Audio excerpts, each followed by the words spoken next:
Welcome to a journey of self-expression and grooming excellence. Today, we're delving into the secrets of growing and maintaining a beard that feels as good as it looks. Growing and maintaining facial hair is a journey of self-discovery, and we are here to walk you through it step by step. So let's dive into the essential tips to help you rock your facial hair.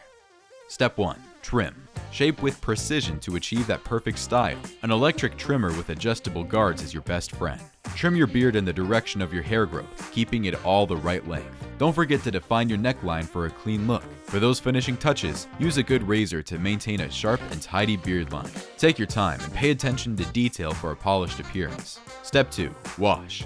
Grab a face wash specifically formulated for beard care, ensuring it won't dry out your skin or beard. Lather up and cleanse regularly to keep your beard fresh and vibrant.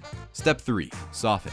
Your beard deserves some love and care, so let's nourish and moisturize it. Apply a few drops of beard oil, rubbing it in the direction you want your hair to lay. This will soften and moisturize your facial hair, giving it a healthy shine. And there you have it, the 3 essential tips to growing and maintaining a beard that reflects your true self. Remember, your beard is a canvas of self-expression, so embrace your individuality and explore different styles with confidence. I trust King C. Gillette for defining my style and keeping my beard fresh. As they say, Gillette is the best a man can get.